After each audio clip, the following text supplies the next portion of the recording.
Супер. Слънцето може да я махне направо, може да я махне очите, брат. Чай пия малко вода, брат.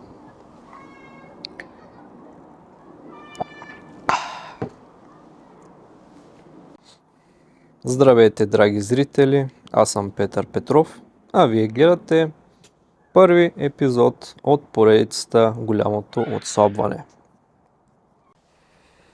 Супер, вече слънцето се скрие, спря да ми блести в очите и може да започваме. Откъде тръгна самата идея и защо го правя въобще това нещо, защо ще го снимам.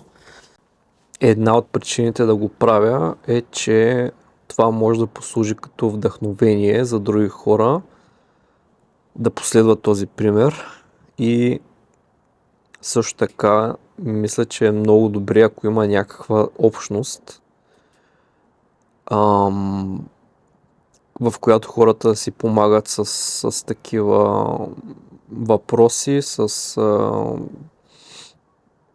такива неща без финансова изгода, защото треньорите, които ви правят програми и така нататък, някои от тях искат колосални суми, космически. Вчера, докато се прибирах от работа и търсих какво да гледам в YouTube, това е място, където най-често гледам видеа. Всички ютубъри, които гледам, не бяха качвали нови неща. И почнах да търся видеа на тема фитнес и отслабване и исках да видя дали някой го прави с ChatGPT всъщност, дали има такива видеа, но не намерих. Нямаше на български влогове или поредица от видеа, където човек да обяснява или да показва самия процес как отслабва с ChatGPT, което мисля, че ще бъде много интересно. Освен това, повечето канали за фитнес и отслабване, които са в YouTube, са свързани с образователна цел и са доста скучни. Никъде не се показва как обикновен човек, който няма знания, започва да отслабва. След като не намерих нищо в YouTube, започнах да търся какво да гледам в Netflix. Понеже аз пътувам около 40 минути и исках да си запълня време с нещо кратко да ме разтовари. Сериалите, които излизат в Netflix, повечето от тях са драми, трилъри. Нещо, което не е за гледане всеки ден и определено не е нещо, което да те разтовари след работа. Помня на времето сериалите, които аз гледах по телевизията, бяха много интересни, като например Малкълм или Приятели, всички знаят тия сериали, Ау, Мусюрене, Артуа, много добър. Тия сериали вече няма такива сериали, не мога да намеря и не мога да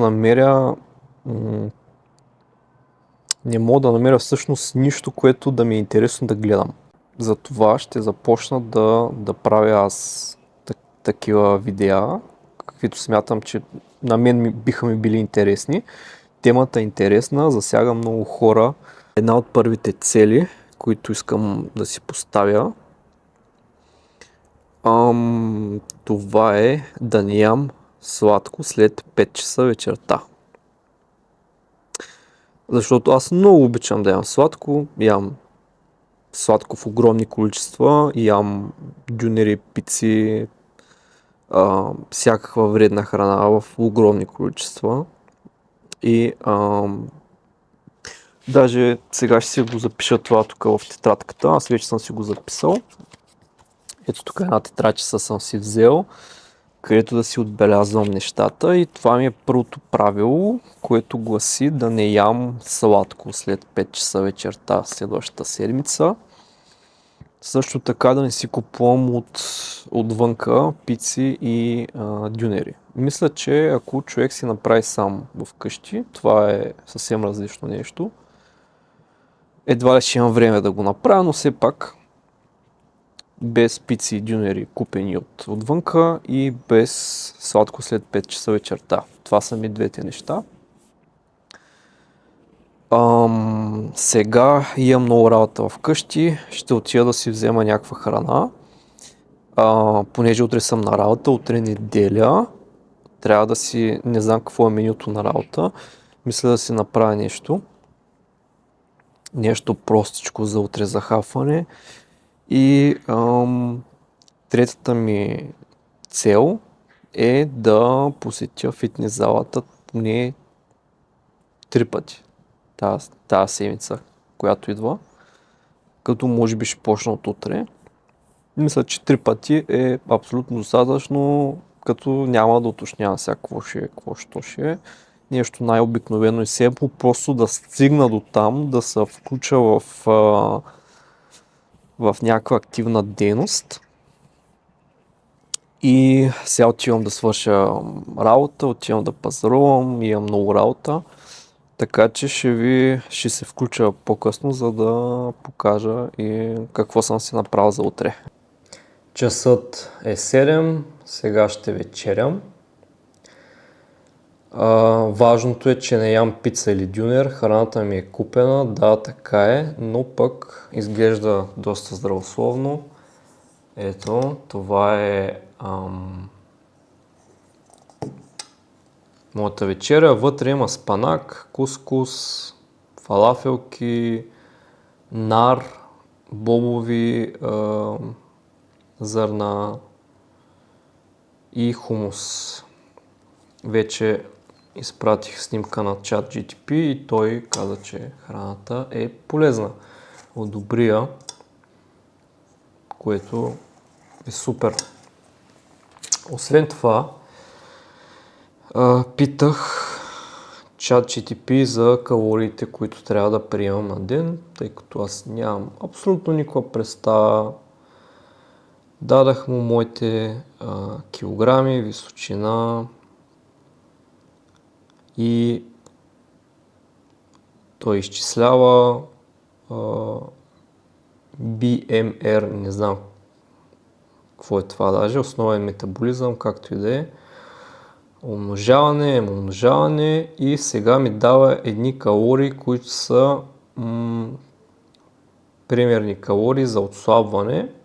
Това са 1950 калории. Закръгляме ги на 2000. И знаем, че трябва да се движиме в този диапазон.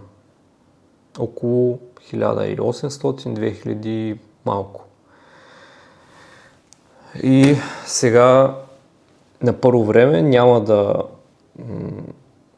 няма да изчислявам нищо. Имам го като информация.